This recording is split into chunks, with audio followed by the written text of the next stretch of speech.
The private chapel inside the Vatican's apostolic palace was silent except for the soft, rhythmic breathing of an old man at prayer. It was 3:17 a.m., and Pope Francis knelt alone, his forehead pressed against weathered hands, his white cassock pulled around him on the cold marble floor. Sleep had abandoned him 3 nights ago when the package arrived. It contained no diplomatic seal, no formal address, just a small cardboard box postmarked from a remote village in northern Burkina Faso. Inside, wrapped in faded cloth, lay a simple wooden cross carved from dark African timber, a string of prayer beads made from local seeds, and a letter written in careful, deliberate penmanship. The sender was not Ibrahim Traoré, the young military leader who had recently taken power in Burkina Faso. It was not from a bishop or cardinal or diplomat. It was from Sister Agathe Kabor, an 82-year-old Burkinabe nun who had spent 60 years serving in a clinic that the Vatican had recently decided to close due to resource reallocation priorities. The Pope had read her letter 14 times now, each reading revealing new layers of a truth he had sensed but never fully confronted. "Holy Father," she had written, "I write not to challenge your authority, but to share what my dying patients ask me. Why does God allow African children to die of diseases cured in Europe decades ago? Why do our churches fill with faithful believers on Sunday, only for their prayers to echo in empty stomachs on Monday? Why does the blood of African martyrs water the soil, yet the fruit of faith is harvested elsewhere?"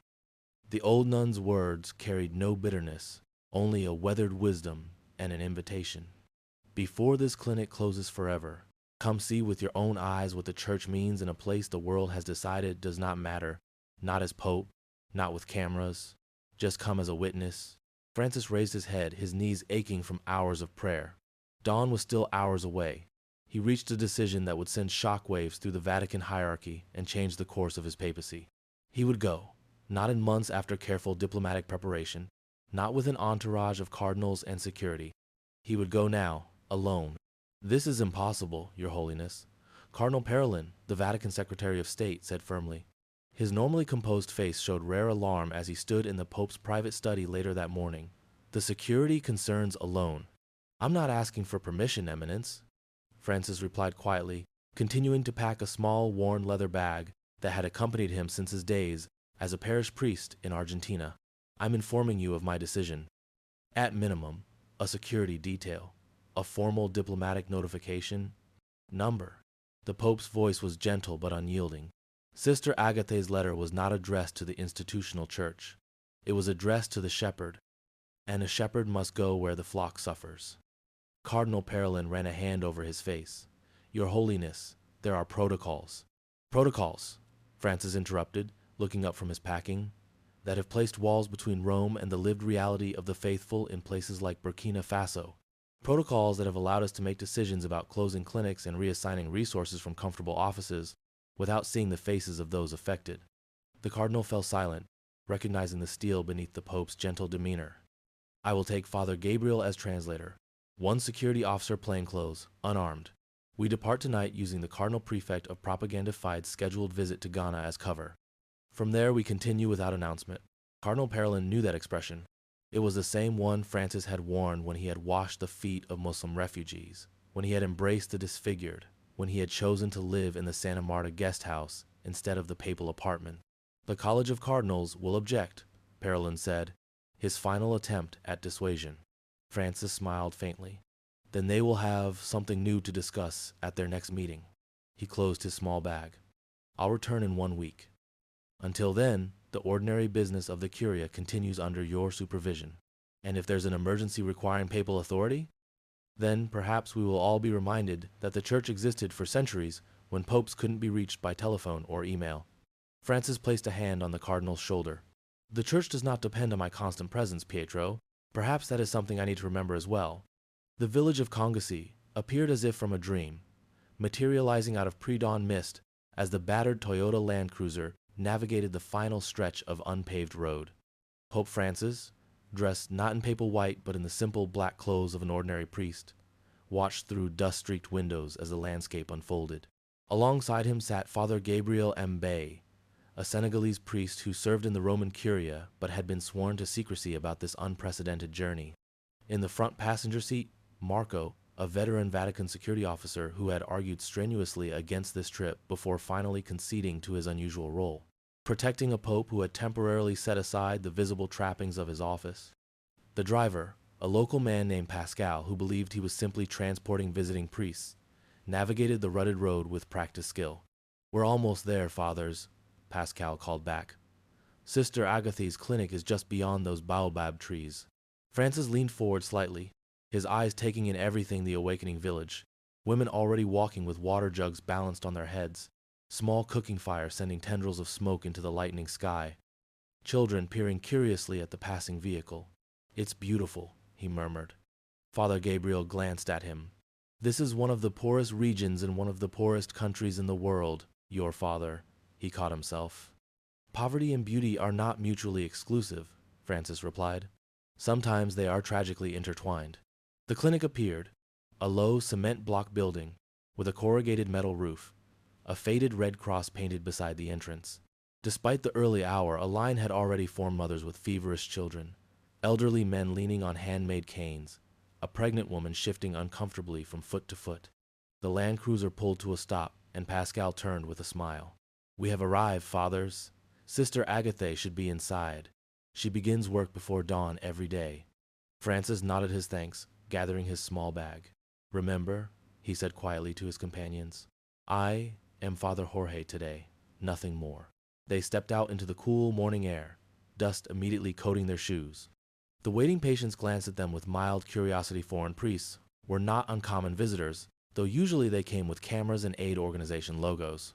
Inside the clinic, oil lamps cast a warm glow across worn but scrupulously clean surfaces. Medical supplies were organized with military precision despite their obvious scarcity.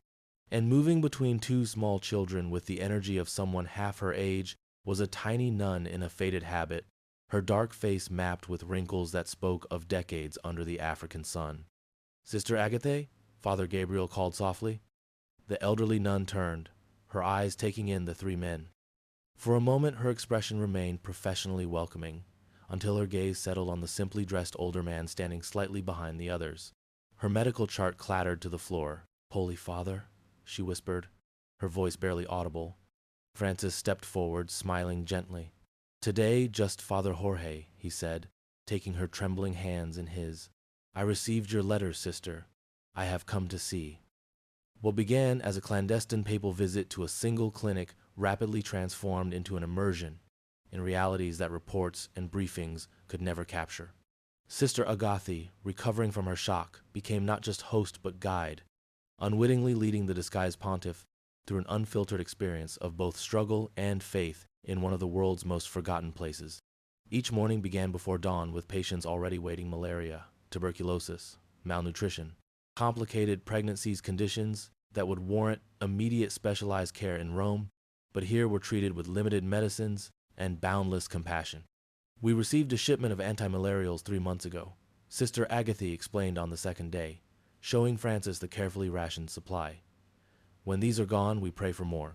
Sometimes those prayers are answered. Sometimes children die while we wait." She spoke without accusation, simply stating facts. But the implications hung in the air between them. Somewhere in the vast global church, decisions about resource allocation were made by people who had never held a dying child while waiting for medicines that would not arrive. Francis worked alongside her, his pastoral background giving him enough medical knowledge to be useful taking temperatures, cleaning wounds, offering comfort to the dying. At first, he was simply the visiting priest, but word spread quickly through the village grapevine that this gentle, white-haired foreigner was something more. Yet no one betrayed his thin disguise. Instead, they embraced the fiction, allowing Francis to experience their lives without the distorting lens of protocol.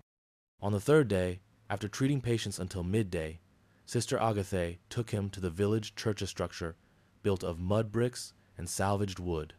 Its altar a simple table covered with locally woven cloth. "We have no resident priest," she explained as they walked. "Father Antoine comes once a month from the diocesan center. The rest of the time, I lead prayer services, baptize the dying, and prepare children for sacraments they may wait months to receive." Inside the humble church, Francis stood silent, taking in the hand-painted stations of the cross, the wooden crucifix carved by a local artist, the carefully maintained altar linens. Despite its material poverty, the space radiated a sense of the sacred that many grand cathedrals somehow lacked. The people maintain it themselves, Sister Agatha said, noting his expression. They give what they can, a few hours of labor, a bit of paint, a new candle. No one has much, but everyone gives something.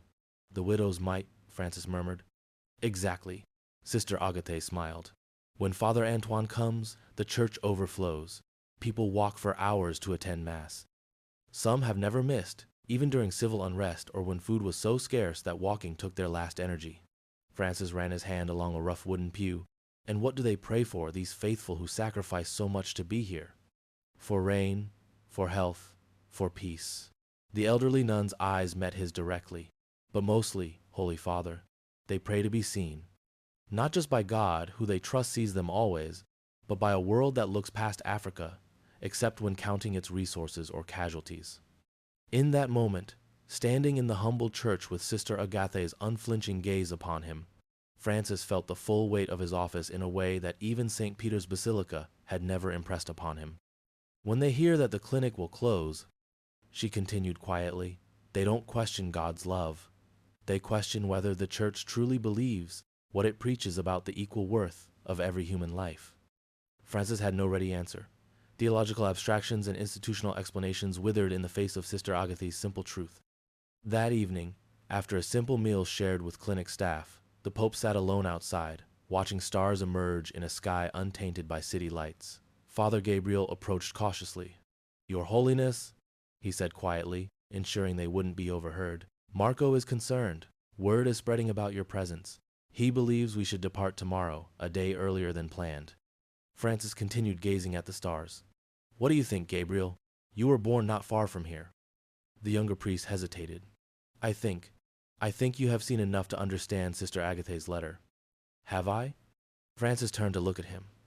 I've seen the clinic, the church, the patients, but I haven't yet understood how we in Rome can receive regular reports about the African church, host African bishops, allocate resources to African missions, and still make decisions as if places like Congo-C are abstractions rather than living communities.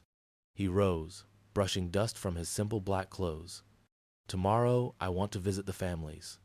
Before I can leave, I need to understand how faith lives in their homes, not just in the clinic or church. The next morning, with security concerns mounting but the Pope's determination undiminished, Sister Agatha led Francis through the village. They visited homes of mud brick and thatch, where families welcomed them with a hospitality that defied their material circumstances. In one home, a young mother named Fatima showed him where she kept her most precious possession, a small Bible in Moore, the local language, wrapped in cloth and stored in a tin box to protect it from dust and insects. I read one verse each night to my children, she explained, her face glowing with pride both at owning the book and at the Pope's interest. I want them to know that God speaks our language too, not just French or Latin or English. Francis held the treasured Bible, its pages thin and well thumbed. And what verse did you read last night, Fatima? From Matthew, Father. Blessed are the poor in spirit, for theirs is the kingdom of heaven. She smiled. Sometimes I wonder if Jesus was thinking of Africa when he said those words. In another home, an elderly man named Izuf, a catechist who had served the church for over 50 years, showed Francis faded photographs of missionaries who had come and gone, bishops who had visited once and never returned, and the steady stream of local young people who had taken up the faith with seriousness and joy. They all promised to remember us, Isuf said without bitterness, his gnarled finger tapping each image.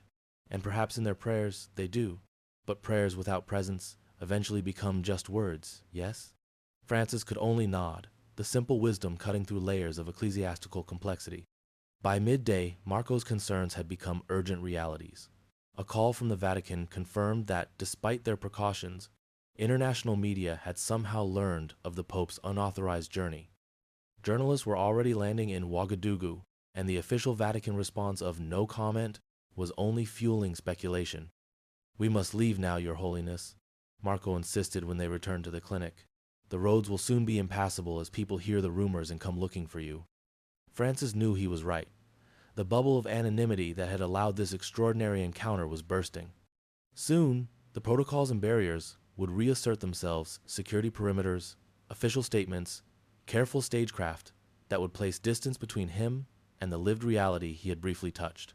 He sought out Sister Agathe, finding her sorting the day's medications in the small dispensary. "I must go," he said simply.